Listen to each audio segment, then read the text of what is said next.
तो चले स्टार्ट करते हैं। कुछ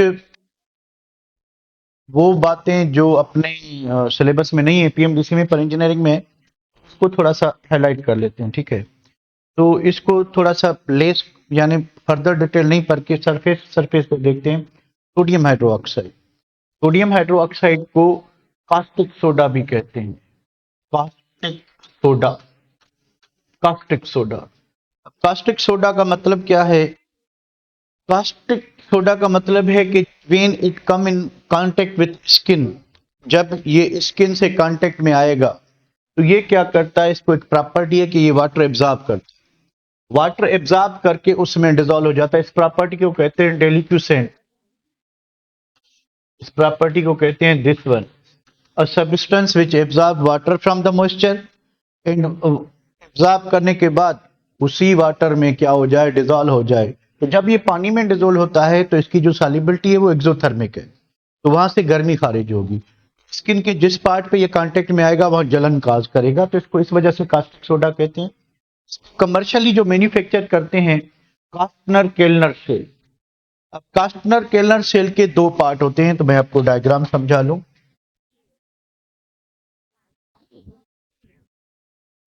ये इसका डायग्राम है कास्टनर केल्नर सेल का। पहली बात क्या यूज करते हैं, बाय जो इसको कमर्शियली प्रिपेयर करते हैं, कमर्शियली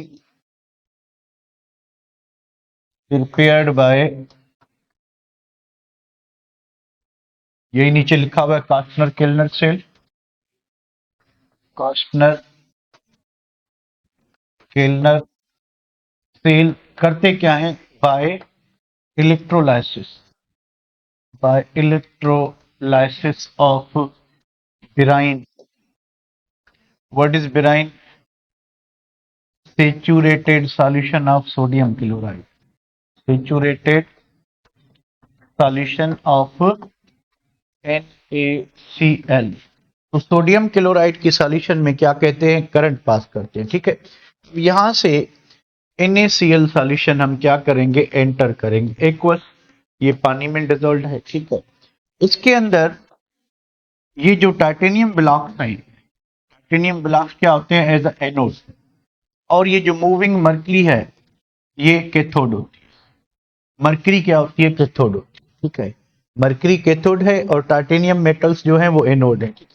तो जैसे ही सोडियम क्लोराइड सॉल्यूशन से करंट पास होगा तो पहले पहले क्या होगा कि ये जो दो क्लोराइड आयन है, ठीक है, ये क्लोरीन मॉलिक्यूल बनाएंगे और दो इलेक्ट्रॉन प्रोड्यूस करेंगे। कहाँ पे, कैथोड पे। तो क्लोरीन गैस जो है यहां से टाइटेनियम से सीधी ऊपर जाएगी, यहां से निकलती जाएगी। ठीक है, यहां कलेक्ट होगी, एक यहां पे भी आउटलेट होती है, तो क्लोरीन गैस ऊपर से निकलती जाएगी। अब क्या होगा, अब ये होगा कि ये जो थोड़े से आयनाइज हाइड्रोजन हाइड्रोक्साइड आयन भी होते हैं, वाटर सेल्फ आयनाइज होता है, दो वाटर एक ऑक्सीजन बनेगा। ठीक है, तो ये जो सोडियम होता है, सोडियम क्या करेंगे, ये दो इलेक्ट्रॉन जो इन्होंने लॉस किए थे वो गेन करके सोडियम इस तरह से न्यूट्रल हो जाता है। कैथोड क्या है, मरकरी है। ठीक है, तो सोडियम क्या करेगा कि मरकरी के सरफेस के ऊपर कलेक्ट होगा। तो यहाँ पे जो ये सॉल्यूशन बनेगी जिसमें सोडियम मरकरी में डिसॉल्व होगा, इसको कहेंगे हम अमलगम। अमलगम, सोडियम अमलगम कहेंगे क्योंकि सोडियम जो है वो मरकरी में डिसॉल्व है। ठीक है, अब क्या होगा कि जब सोडियम मरकरी पे कलेक्ट होगा तो मरकरी सरफेस, अगर mercury as a cathode use करेंगे तो इसमें पानी में जो हाइड्रोक्साइड के साथ जो हाइड्रोजन आयन मौजूद है वो डिस्चार्ज नहीं हो सकेगा ड्यू टू ओवर वोल्टेज। को डिस्चार्ज होने के लिए मरकरी के ऊपर ज्यादा वोल्टेज चाहिए, सोडियम डिस्चार्ज होगा और सोडियम मरकरी में डिसॉल्व होगा। अब क्या करेंगे कि जो यूज सोडियम क्लोराइड, जितना करंट पास हो सका, जिससे नहीं हो सका वो यहां से चला जाएगा, यहां से नीचे आएगा कौन, सोडियम अमलगम। सोडियम अमलगम को हम नीचे लाएंगे। इस सेल को दो हिस्सों में तकसीम किया जाता है। अगर मैं यहां से लाइन ड्रा करूं तो ये वाला जो है अपर पोर्शन है, ठीक है, ये वाला lower portion, lower portion, portion में आपके एनोड कैथोड मौजूद होते हैं। अपर पोर्शन में आपकी क्लोरीन गैस बाहर निकाली जाएगी, लोअर पोर्शन में सोडियम हाइड्रोक्साइड बनाया जाएगा। अब यहाँ पे सोडियम हाइड्रोक्साइड क्यों नहीं बना रहे, कि अगर यहाँ पे सोडियम हाइड्रोक्साइड बनाएंगे तो एक रिएक्शन होता है किसमें, सोडियम हाइड्रोक्साइड रिएक्ट करता है किसके साथ, क्लोरीन के साथ। ठीक है, तो हमें क्या मिलेगा, सोडियम क्लोरेट 5NaCl 3H2O। अगर सोडियम हाइड्रोक्साइड ऊपर बनाते हैं तो ऊपर क्लोरीन मौजूद है, क्लोरीन के साथ वो रिएक्ट करके ये प्रोडक्ट बनाएगा, यानी हम जो खर्चा कर रहे हैं वो वेस्ट हो जाएगा। क्लोरीन सोडियम हाइड्रोक्साइड से रिएक्ट करके ये साइड रिएक्शन को अवॉइड करने के लिए इस जो डायग्राम है या ये जो प्रोसेस है इसको कास्टन कैनल सेल को दो हिस्सों में तकसीम किया है। ऊपर क्लोरीन बनाएंगे, क्लोरीन को हमने पहले निकाल लिया, अब सोडियम अमलगम यहाँ पे नीचे पार्ट में आएगा, इसको कहते हैं डेन्यूडर, टेंडर कहें डेन्यूडर कहें कुछ भी कहें। ये ग्रेफाइट ब्लॉक का बना होता है। ऊपर से क्या आ रहा है, सोडियम। सोडियम किसके अंदर है, मरकरी के अंदर। हम क्या करेंगे इसमें, यहां से क्या करते हैं, पानी इनकर वाटर। ठीक है, तो अब रिएक्शन किसका होगा, सोडियम और वाटर का। तो ये जो सोडियम है इसके अंदर है मरकरी के अंदर, जैसे ही इसको हम पानी में डिसॉल्व करेंगे तो हमें क्या मिलेगा, सोडियम हाइड्रोक्साइड, हाइड्रोजन गैस और मर्क्यूरी मिलेगी। ठीक है, इधर अगर दो कर लें इधर दो कर लें तो आपको सोडियम हाइड्रोक्साइड, हाइड्रोजन गैस और क्या मिलेगी, मर्क्यूरी। अब देखिए यहां से क्या होगा कि ये जो हाइड्रोजन गैस है, ठीक है, ये यहां से ऊपर निकल जाएगी हाइड्रोजन गैस, और जो सोडियम हाइड्रोक्साइड है वो पानी में मिलेगा हमें। मैक्सिमम हम यहां से 50% सोडियम हाइड्रोक्साइड ले सकते हैं, मैक्सिमम यहां से इस रिएक्शन से 50%। अब क्या चीज बनी थी, सोडियम हाइड्रोक्साइड यहां से निकल आया, ठीक है, यहां से सोडियम हाइड्रोक्साइड, हाइड्रोजन इधर से निकल गई, बाकी क्या रह गया, मरकरी। मरकरी नीचे आएगा, यहां से रिसाइकिल होगा, दोबारा इस प्रोसेस में मरकरी को क्या करेंगे, रिसाइकिल करेंगे। तो ये कास्टर केलर सेल होता है। तो इसके दो पोर्शन होते हैं, अपर पोर्शन और लोअर पोर्शन। अपर पोर्शन और लोअर पोर्शन इस वजह से रखे हुए हैं क्योंकि ये जो पॉसिबल रिएक्शन है सोडियम हाइड्रोक्साइड और क्लोरीन के दरमियान, इसको अवॉइड करने के लिए क्लोरीन को ऊपर से ही निकाल लेंगे और सोडियम में नीचे पानी डिजॉल्व करेंगे, जैसे सोडियम हाइड्रोक्साइड और हाइड्रोजन गैस बन सके। इसमें कोई प्रॉब्लम बेटा, इसमें कोई प्रॉब्लम, इसमें कोई प्रॉब्लम। चले इसको मैं सेव करता हूं। उसके बाद आते हैं इसके कुछ रिएक्शंस हैं, इसकी प्रॉपर्टीज और रिएक्शंस पे। ठीक है, ये रिएक्शन दिया हुआ है वही जो मैंने आपको अभी बताया, फिजिकल प्रॉपर्टीज की बात करते हैं। ठीक है, इस प्रोसेस में मैक्सिमम आपको 50% कंसंट्रेटेड ये मिलेगा। स्टेट की बात करें तो ये सॉलिड होता है, तो सोडियम हाइड्रोक्साइड सॉलिड होता है, एक room temperature, typically appearing as a white pellet, गोली की फॉर्म में मिलता है, छोटी छोटी गोलियां होती हैं, फ्लेक्स और आर्गेन्यूल्स, छोटे छोटे पीसेज में ये मिलता है, नॉर्मली राउंड शेप में होते हैं, शेप में मिलता है ये जो हमने देखा है लेबोरेटरी वगैरह। इट इज ऑर्डरलेस, इसकी कोई खुशबू या बदबू नहीं है। ठीक है, मेल्टिंग पॉइंट, इसकी मेल्टिंग पॉइंट 318 डिग्री सेंटीग्रेड है। ठीक है, उसके बाद फ़ारेनहाइट में 604 है। At this temperature melts and forms a liquid, सीधी बात है मेल्टिंग पॉइंट पे लिक्विड ही होगा। Solubility, it is highly soluble in water, एक तो सॉल्युबल है, दूसरी बात कि जब इसको हम पानी में डिसॉल्व करेंगे, ठीक है, सोडियम हाइड्रोक्साइड को जब आप पानी में डिसॉल्व करोगे तो क्या होगा कि sodium ion plus OH ion बनेगा, और प्लस एनर्जी जो है वो क्या होगी, रिलीज होगी, यानी इसकी जो सॉल्युबिलिटी है वो एक्सोथर्मिक होगी। ठीक है, पानी गर्म हो जाएगा। ये भी सेव करते हैं। इसके बाद क्या चीज है, डेंसिटी। इसकी डेंसिटी, गाढ़ापन कितना हो, की जो डेंसिटी है वो सोडियम हाइड्रोक्साइड की जो 50% कंसंट्रेटेड सॉल्यूशन है 1.52 ग्राम, यानी अगर हमारे पास 1 सेंटीमीटर पर सेकंड स्क्वायर एरिया है उसमें इसका जो मास होगा 1.52 ग्राम पर सेंटीमीटर क्यूब। 1 सेंटीमीटर में या 1 मिलीमीटर में इसका जो वजन होगा वो ये होगा। Corrosiveness, it is highly corrosive and can cause burns and irritation to the skin, eyes and respiratory system, के जब भी ये किसी लिविंग टिश्यू से कांटेक्ट में आएगा तो इरिटेशन कॉज करेगा। केमिकल प्रॉपर्टीज की बात करें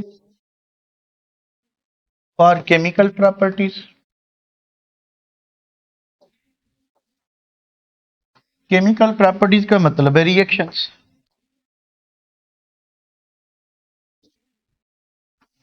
केमिकल प्रॉपर्टीज,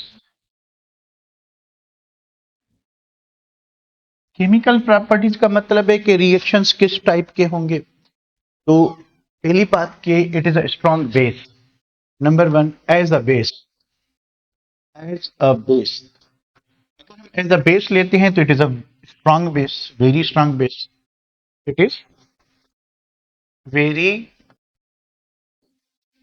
स्ट्रॉन्ग बेस। कि ये एक स्ट्रॉन्ग बेस होता है, कैसे पता चलेगा कि when sodium hydroxide is put into water, तो हमें मिलेंगे सोडियम एक्वस पानी के अंदर, OH आयन एक्वस पानी के अंदर, ये आयंस मिलेंगे, ठीक है। और ये जो आयंस हैं और कितने मिलेंगे, 90 to 95%। यानी इसकी जो डिग्री ऑफ डिसोसिएशन है, इसकी जो डिग्री ऑफ डिसोसिएशन है वो 90 to 95% है। तो क्या लोग अज्यूम करते हो ये स्ट्रांग बेस है कि वीक बेस है? स्ट्रांग बेस है कि वीक बेस है?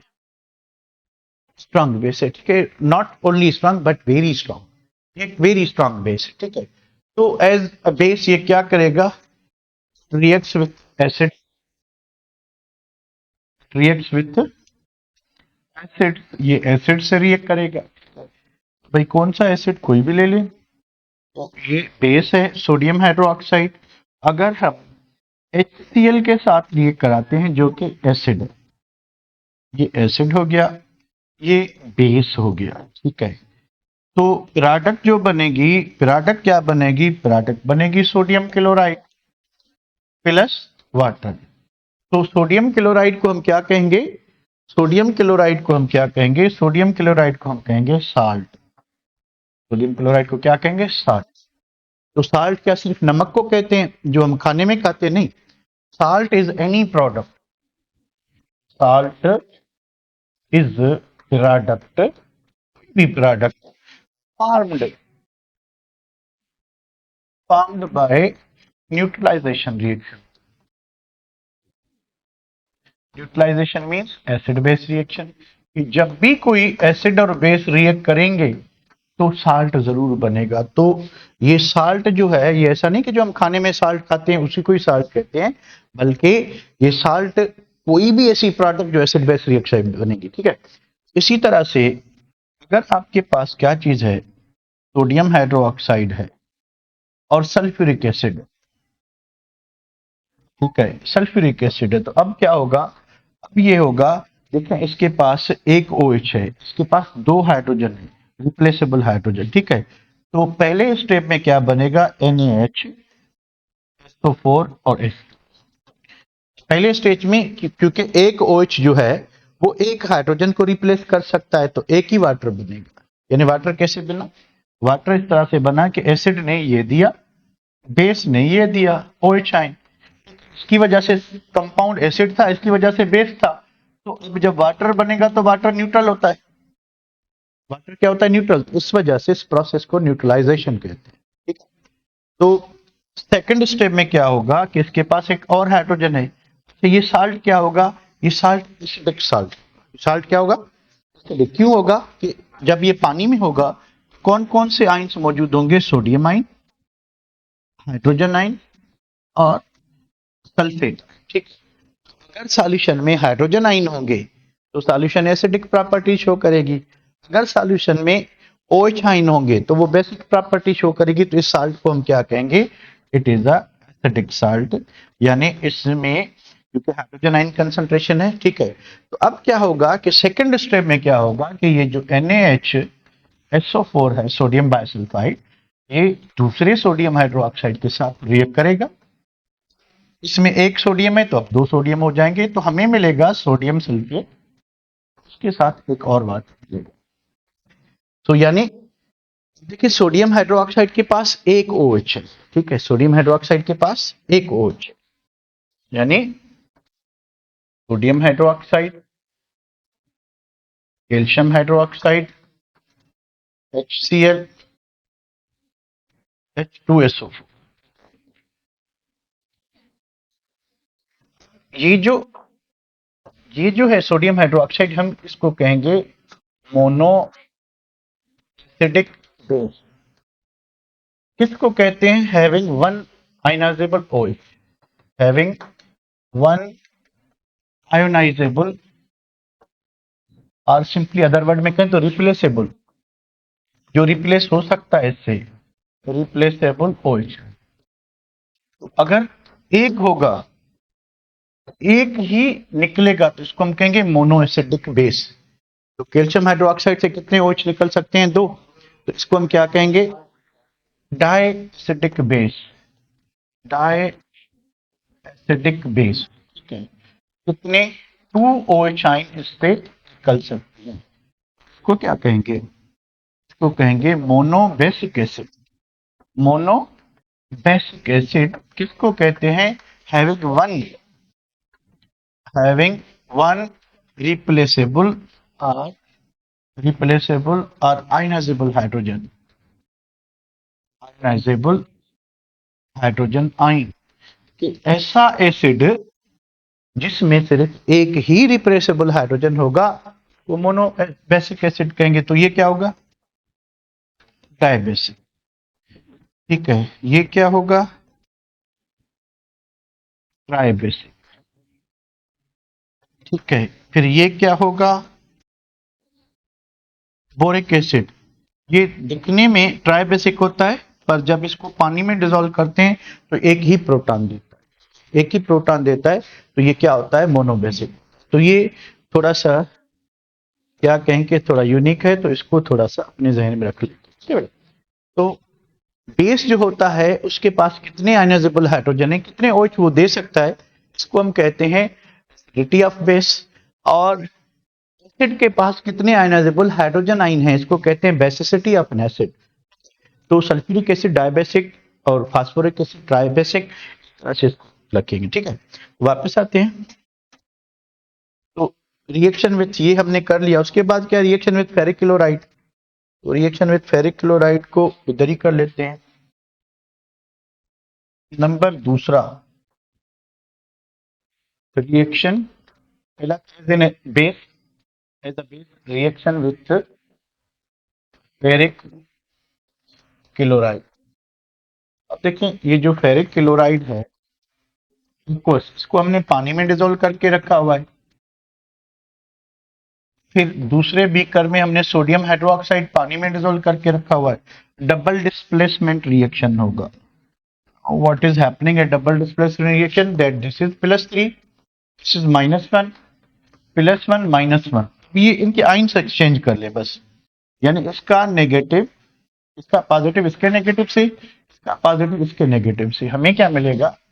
3NaCl एक्वस, ये आम नमक के पानी में डिसॉल्व हो जाएगा, हमें मिलेगा फेरिक हाइड्रोक्साइड। ये सॉलिड होगा, कि हमें ब्राउन प्रिसिपिटेट मिलेंगे। इसके हमें क्या मिलेंगे? Brown precipitate. ठीक है, ब्राउन प्रिसिपिटेट मिलेंगे। ठीक है बेटा, इस तरह से हम क्या कर सकते हैं कि हम जो है फेरिक क्लोराइड को जब आप सोडियम हाइड्रोक्साइड से रिएक्ट करेंगे तो डबल डिस्प्लेसमेंट रिएक्शन होगा, आइंस एक्सचेंज करेंगे, और ये जो एक्वस सॉल्यूशन थी फेरिक की, वो फेरिक हाइड्रोक्साइड की फॉर्म में ब्राउन प्रिसिपिटेट में प्रिसिपिटेट हो जाएगा। ठीक है बेटा, इसके बाद क्या चीज है? Reaction with aluminium and zinc. ठीक है, थर्ड नंबर रिएक्शन है reaction with aluminium and zinc. Aluminium and zinc, aluminium और जिंक के साथ रिएक्शन क्या होगा? अगर आप सोडियम हाइड्रोक्साइड को एल्यूमिनियम के साथ रिएक्ट कराते हैं तो हमें मिलेगा sodium aluminate. Sodium aluminate plus hydrogen gas उड़नछू निकल जाएगी। उसके बाद अगर आप इसका जिंक के साथ रिएक्शन देखते हैं जिंक के साथ, ठीक है। तो ये जिंक प्लस 2 सोडियम हाइड्रोक्साइड, हमें मिलेगा सोडियम जिंकेट, 2 हाइड्रोजन जो है निकल जाएंगे, ठीक है बेटा। क्या चीज है, तो ये रिएक्शन दोनों जो है रेडॉक्स रिएक्शन, रेडॉक्स है तो मतलब क्या होगा कि इसमें ऑक्सीडेशन भी होगी, इसमें रिडक्शन भी होगी, ठीक है। तो पहले रिएक्शन की बात करें, सोडियम +1 -2 +1 0 +1 -2, एल्यूमिनियम 3 ग्रुप का है, 3 ग्रुप का कोई भी एलिमेंट जब भी कंबाइन होगा किसी +3 शो करेगा, ठीक है। तो वैसे ही आप इससे मालूम कर लो, -2 +1, -2 × 2 टोटल नेगेटिव चार्जेस 4, 4 में से एक काट दें बाकी रह गई -3, साइन चेंज करेंगे तो इस पे क्या होगी, +3 होगी, ठीक है। ये इस तरह से होगा। तो 4 रिएक्शन हाइड्रोजन +1 था, रिएक्शन 0 यानी इसका ऑक्सीडेशन नंबर कम हुआ है, कम हुआ है यानी रिड्यूस हुआ है, और बड़ा किसका, एल्यूमिनियम, ठीक है। सो इन दिस रिएक्शन एल्यूमिनियम जो है is reducing agent, reducing agent किसको कहते हैं, इलेक्ट्रॉन डोनर है, ठीक है। और फिर हाइड्रोजन क्या है, hydrogen is oxidizing agent, oxidizing agent यानी इसने क्या किया है, इलेक्ट्रॉन गेन किया है बेटा। व्हाट अबाउट नीचे वाला रिएक्शन, सेम है, हाइड्रोजन देखें, हाइड्रोजन गैस बना है, तो ये जिंक, उसके बाद सोडियम -2 +1 +1 -2, मुझे जिंक का बताएं, ये तो 0 होगा, +2 होगा, देखिए -2 -2 × 2 -4 इन टोटल 2 प्लस निकाल दें +2, ठीक है। तो यहाँ पे क्या है कि जो जिंक है इस रिएक्शन में क्या है, जिंक रिड्यूसिंग एजेंट यानी electron donor, and hydrogen oxidizing agent, oxidizing agent, इस तरह से क्लियर है बेटा, कि जब रिएक्शन होगा तो एल्यूमिनियम जो है वो क्या कर रहा है, सोडियम हाइड्रोक्साइड जब एल्यूमिनियम से रिएक्ट करेगा तो हमें सोडियम एल्यूमिनेट प्रोडक्ट मिलेगी, सोडियम एल्यूमिनेट। सोडियम एल्यूमिनेट में क्या हुआ है, एल्यूमिनेट में ये हुआ है कि एल्यूमिनियम ने 3 इलेक्ट्रॉन लॉस किए हैं, इस रिएक्शन में जिंक ने 3 इलेक्ट्रॉन क्या किए हैं, लॉस किए हैं, ठीक है। नेक्स्ट जो रिएक्शन है आखिरी, वो रिएक्शन जिसको अवॉइड करने के लिए हमने 2 पोर्शन बनाए इसके, number 4 reaction with chlorine, reaction with chlorine. देखें अगर आपके पास सोडियम हाइड्रोक्साइड है, 3 क्लोरीन यानी टोटल 6 क्लोरीन एटम से रिएक्ट करवाते हैं, आपको मिलेगा sodium chlorate plus 5 NaCl plus hydrogen 6 है तो 3 वाटर। अगेन ये भी रेडॉक्स रिएक्शन है, कैसे करेंगे, +1 -2 +1 0 +1 -2 +1 -1 +1 -2, क्लोरीन का क्या होगा इसमें,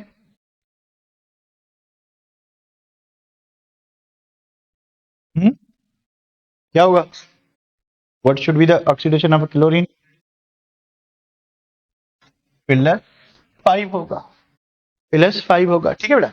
अच्छा अब देखें, एक क्लोरीन जो है, एक क्लोरीन, 2 क्लोरीन है ना, एक क्लोरीन किस में कन्वर्ट हो रहा है, क्लोराइड आयन में, दूसरा क्लोरीन किस में कन्वर्ट हो रहा है, 5 में।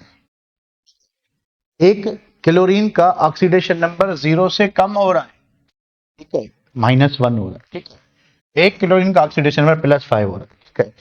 ये क्लोरीन क्या कर रहा है, ये रिड्यूसिंग एजेंट है, इसने इतने इलेक्ट्रॉन लॉस किए, जितना ऑक्सीडेशन नंबर बढ़ेगा, ठीक है, लूजेस 5 इलेक्ट्रॉन, ठीक है। इस क्लोरीन ने कितने गेन किए हैं, एक, कितने क्लोरीन है, 5, ठीक है। तो 5 क्लोरीन ने मिलके 5 इलेक्ट्रॉन गेन किए, एक ही क्लोरीन ने 5 इलेक्ट्रॉन लॉस, तो भाई इंटू 5 क्लोराइड है, 5 है, ठीक है। तो ये ऑक्सीडाइजिंग एजेंट है, ये वाला क्लोरीन ऑक्सीडाइजिंग एजेंट है, यानी इस रिएक्शन में देखें क्लोरीन ऑक्सीडाइजिंग एजेंट के तौर पे भी काम कर रहा है और रिड्यूसिंग एजेंट के तौर पे भी काम कर रहा है, ठीक है। तो ऑक्सीडाइजिंग एजेंट ये वाला क्लोरीन जिस पे नेगेटिव चार्ज लगी, और कितने गेन 1 इलेक्ट्रॉन, ये 1 इलेक्ट्रॉन क्या कर रहा है, गेन कर रहा है। यहां तक क्लियर है बेटा, यहां तक क्लियर है? एनी प्रॉब्लम, एनी प्रॉब्लम, जल्दी बताएं।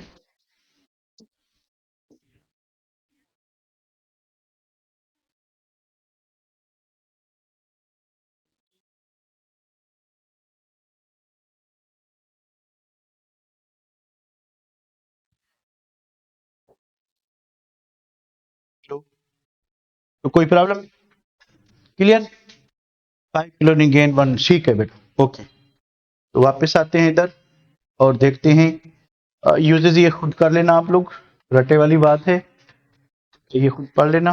आगे क्या चीज है, ब्लीचिंग पाउडर, इसको थोड़ा देख लेते हैं। अब ब्लीचिंग पाउडर का जो फार्मूला है, ठीक है, इधर से मैं इधर ही आपको क्लियर कर, ब्लीचिंग पाउडर, ठीक है, ब्लीचिंग पाउडर का फार्मूला है CaOCl2। अगर इसको आप ओपन करेंगे तो कैल्शियम के ऊपर +2 चार्ज है, एक इसके साथ डायरेक्टली क्लोराइड आइन और दूसरा हाइपोक्लोराइड आइन, इस पे ये +1, इस पे क्या चीज है, -1 चार्ज, ठीक है। इस पे -2 है, बल्कि इससे क्लोरीन से ले रहा है, एक इससे कैल्शियम। तो इस तरह से ये जो फार्मूला है इसका, ठीक है। अब इसका पता नहीं चल रहा था कि इसका फार्मूला क्या है, कोई CaO2Cl2 लिख रहा था, कोई किस तरह से कुछ तरह से। ये जो इसका करेक्ट फार्मूला सजेस्ट किया था professor Odling, professor Odling suggested its correct formula, the basis of mass ratio जो उस वक्त उसके पास मौजूद था, ठीक है। तो इसका नाम जो है कैल्शियम हाइपोक्लोराइट क्लोराइड, इसका नाम क्या है, ये हाइपोक्लोराइट है, इसका केमिकल नेम है कैल्शियम, बुक में आधा लिखा हुआ है हाइपोक्लोराइट क्लोराइड।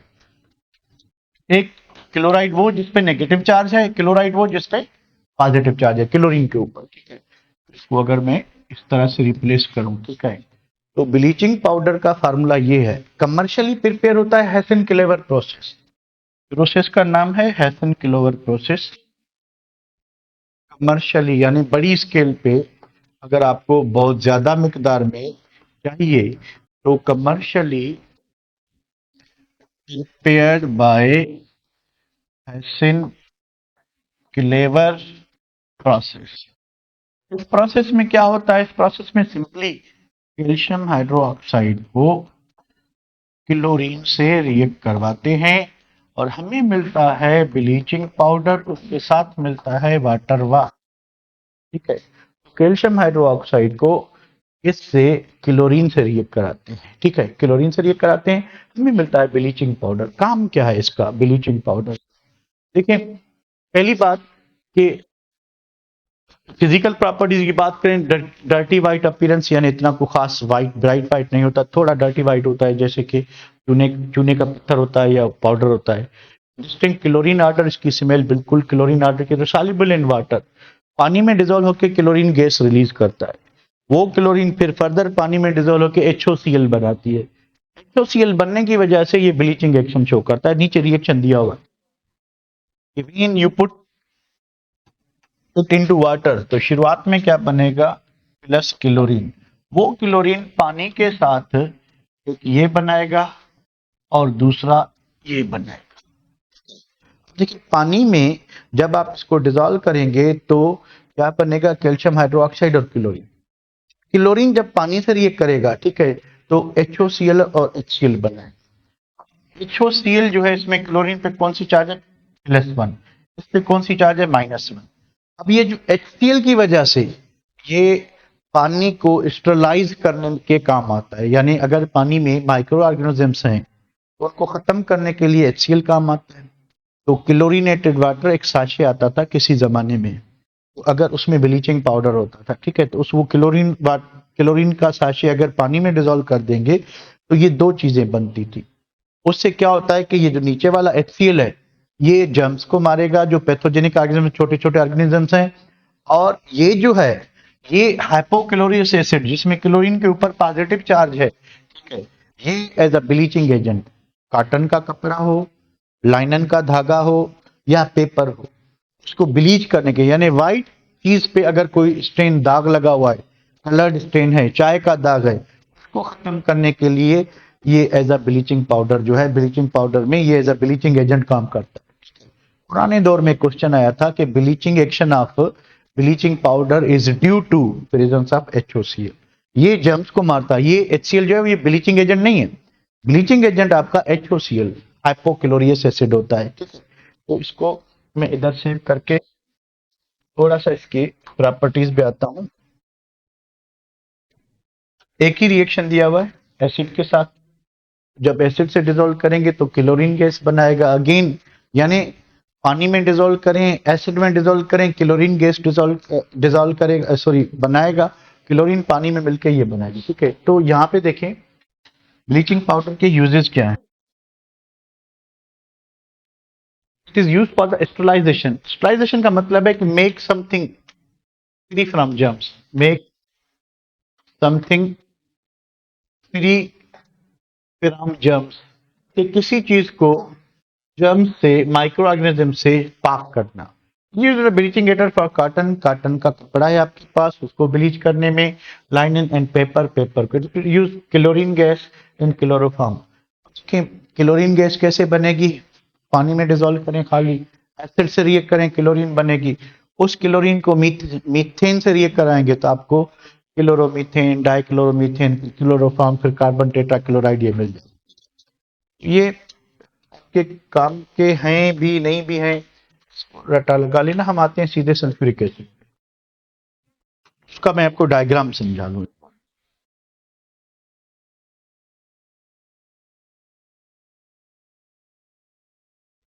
कल हमने किया था ऑक्सीडाइजिंग वाला,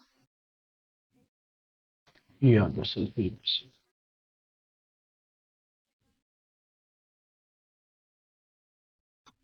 केमिस्ट्री ऑफ सल्फ्यूरिक एसिड।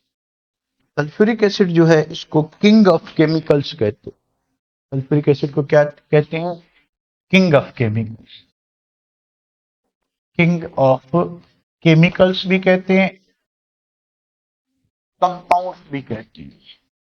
ये इसको खिताब क्यों दिया गया है, क्यों कहते हैं ये किंग ऑफ केमिकल से? दुनिया की कुछ ही इंडस्ट्रीज हैं जो सल्फ्यूरिक एसिड को कंज्यूम किए बिना चलती है, यानी इन मेजॉरिटी ऑफ इंडस्ट्रीज हम सल्फ्यूरिक एसिड को यूज करते हैं। ऐसी कौन सी इंडस्ट्रीज हैं जिसमें सल्फ्यूरिक एसिड को यूज करते हैं? भाई आपके घर से शुरुआत करें तो आपके घर में जो बैटरी पड़ी हुई है, गाड़ी में जो बैटरी डलती है उसमें 30% एक्वस सल्फ्यूरिक एसिड डलता है। तो ऐसी बहुत सी चीजें हैं जिसमें सल्फ्यूरिक एसिड यूज होता है, टायर इंडस्ट्री में, लेदर इंडस्ट्री में, as a dehydrating agent, as oxidizing agent, इसकी मल्टीपल एप्लीकेशंस हैं। तो इसकी बहुत सारी एप्लीकेशंस की वजह से, तकरीबन हर इंडस्ट्री की नीड की वजह से, it is known as the king of chemicals और king of compound. Sulphuric acid जो है हाईली कोरोसिव होता है, ये भी क्योंकि स्ट्रांग एसिड है तो स्किन से कांटेक्ट में आएगा तो प्रोटीनियस पार्ट जल जाएगा स्किन का, टिश्यू डैमेज होगा, रिएक्शन एक्सोथर्मिक होगा, स्किन गल सड़ जाएगी। It is one of the most widely used important industrial chemical compound, butterfly nature unique property, it is often called oil of vitriol. इसका जो नाम है ऑयल ऑफ विट्रोल, इसका ओल्ड नेम है, ठीक है, because in past green vitriol, जो पुराने दौर में इसको ग्रीन विट्रोल से प्रिपेयर किया जाता था। Sulphuric acid produce by contact process. आजकल जो, क्योंकि इसकी बहुत ज्यादा डिमांड है तो मेथड कौन सा यूज करते हैं इसको बनाने के लिए, कांटेक्ट प्रोसेस। उसमें क्या होता है कि सल्फर सल्फर को हम जलाएंगे, गर्म करेंगे, 400 से 550, फिर सल्फर डाइऑक्साइड मिलेगा, पर ये थोड़ा एक्सपेंसिव होता है। तो यूज क्या करते हैं, जो यूज करते हैं उसकी बात करें तो हम यूज करते हैं आयरन पैराइड, FeSO2, O2, हमें मिलेगा Fe2O3, उसके साथ मिलेगा सल्फर डाइऑक्साइड। तो ये चीप रहता है, तो मोस्टली ये यूज होता है, ये वाला। इसको मैं सेव कर लेता हूं। तो कांटेक्ट प्रोसेस में आयरन पायराइड यूज करते हैं, ठीक है।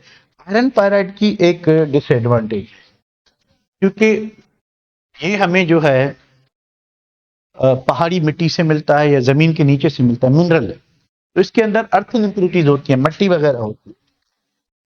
मैं आपको डायग्राम समझा।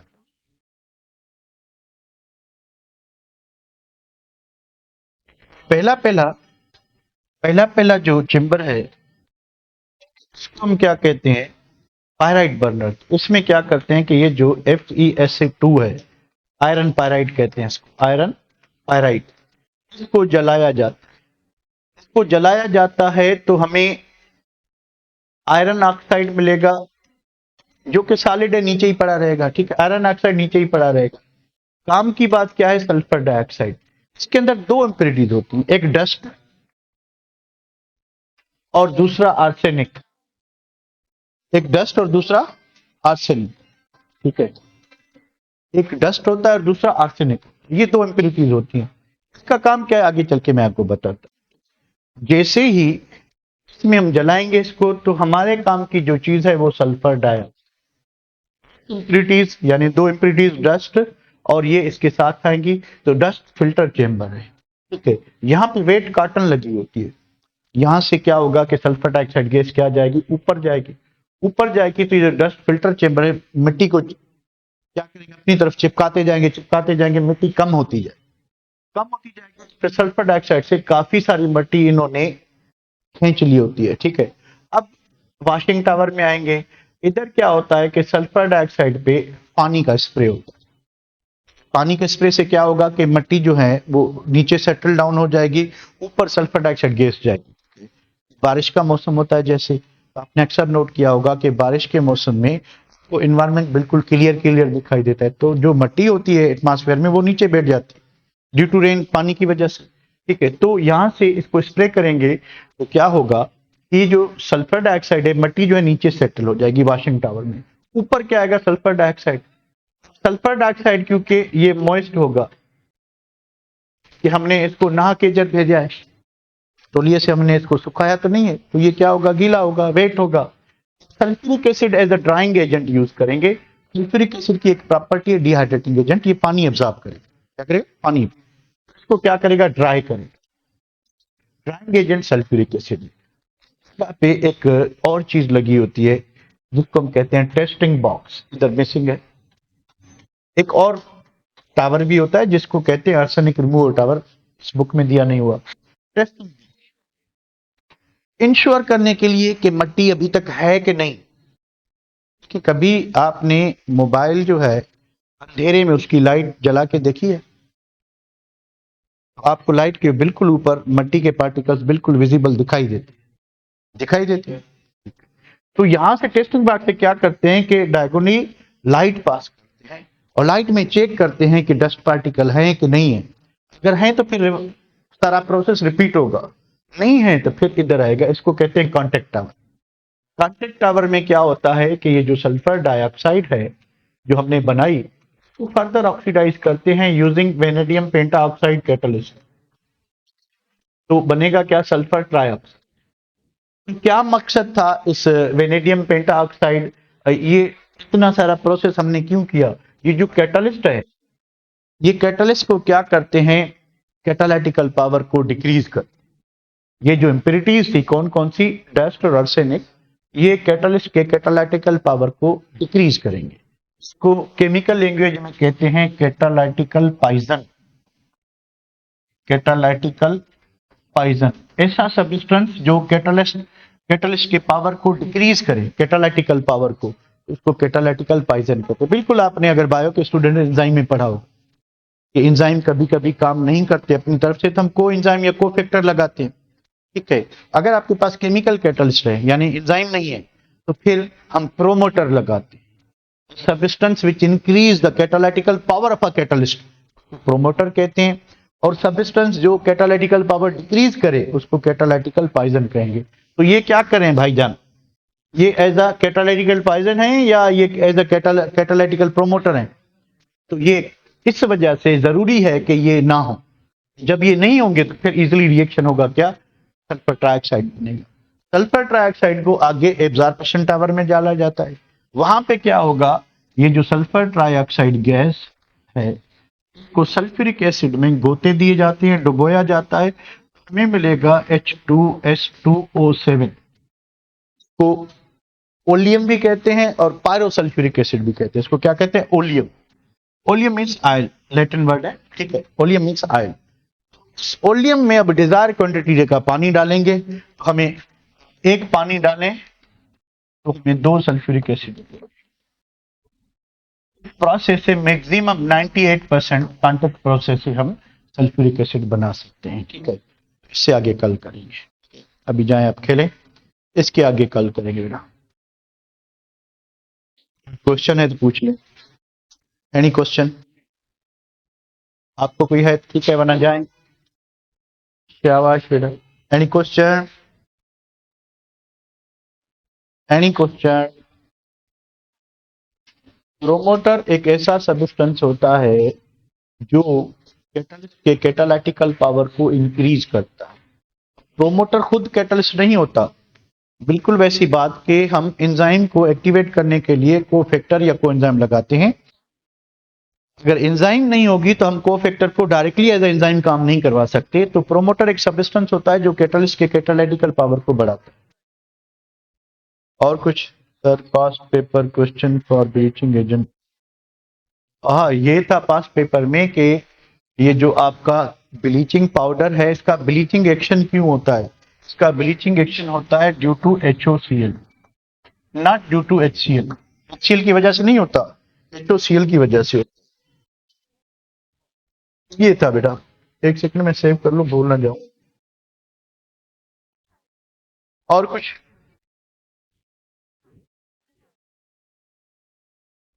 Why hydrogen does not react with dilute sulfuric acid? Hydrogen, hydrogen कैसे रिएक्ट करेगा? हाइड्रोजन तो उसके पास होता है बेटा, हाइड्रोजन आयन तो वो रिलीज करता है, तो वो कैसे रिएक्ट करेगा? सर आज का सारा लेक्चर PMDC में नहीं, बिल्कुल नहीं, कुछ भी नहीं है। और ये आपको इसलिए पढ़ाया ताकि थोड़ा सा आपको सुपरफिशियल आना चाहिए। तो ये सारा PM नहीं, बिल्कुल नहीं है बेटा। सेचेट वाली क्या बात है, कौन सी सेच? हाँ, वो क्लोरीनेटेड वाटर यूज करते थे कुछ साल पहले, साशे आता था, ठीक है, सैचेट आता था, उसमें ब्लीचिंग पाउडर होता था।